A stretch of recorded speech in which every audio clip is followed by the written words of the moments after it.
আপনি যদি আপনার স্লাইডের জন্য ভিন্ন ভিন্ন ফন্ট ব্যবহার করতে চান, যেরকম এই ফন্টটা হচ্ছে ইম্প্যাক্ট ফন্ট, এই ফন্টটা হচ্ছে অ্যাভানজি বোল্ড, এটা হচ্ছে রোবটো, এটা হচ্ছে গো বোল্ড। সো আপনি যদি এই ধরনের ডিফারেন্ট ডিফারেন্ট ডিজাইনের ফন্ট ব্যবহার করতে চান এবং আপনি যদি খুঁজেন যে কোথা থেকে ডাউনলোড করব, তাহলে দুটো খুবই ইজি অ্যান্ড ভালো সোর্স হচ্ছে dafont.com and fontsquirrel.com। সো এই দুটো ওয়েবসাইটে জাস্ট যাবেন, এটা হচ্ছে fontsquirrel.com এবং প্রচুর ফন্ট এখানে আপনার দেয়া আছে। জাস্ট চুজ করবেন, ডাউনলোড করবেন এবং ব্যবহার করবেন।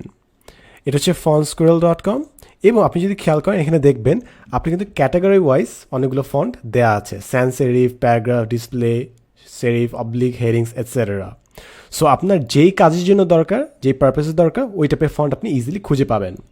সিমিলার dafont.com-এও এখানে আপনার অনেকগুলো ক্যাটাগরি দেওয়া আছে, fancy, foreign look, techno, bitmap, gothic etcetera.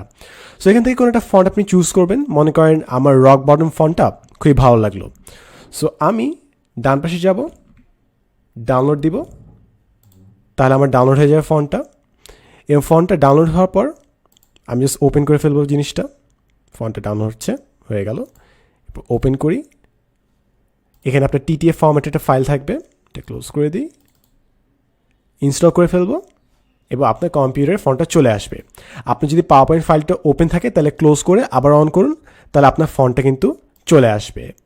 So এখন যেহেতু ফন্টটা আমি ডাউনলোড করেছি, মনে করেন এই ফন্টটা আমি রক বটম, ROCK, এই যে রক বটম ফন্টে দিয়ে দিতে পারি, আমাদের ফন্ট চলে আসলো। সো এইভাবে আপনি চাইলে যে কোনো ফন্ট জাস্ট dafont.com থেকে অথবা fontsquirrel.com থেকে আপনি ডাউনলোড করে ইজিলি ব্যবহার করতে পারবেন। জাস্ট একটা জিনিস মনে রাখবেন, যেগুলো ফন্ট আপনি ডাউনলোড করেছেন ওগুলো কিন্তু অনেকের পিসিতে কাজ নাও করতে পারে, তাই মেক শিওর যেন আপনি ফন্টে এমবেড করে ফেলেন কিংবা ফন্টটা যেন পিকচার আকারে নেন। না থাকবে, দেখা হবে এই নেক্সট ভিডিওতে। And as always, thanks for watching.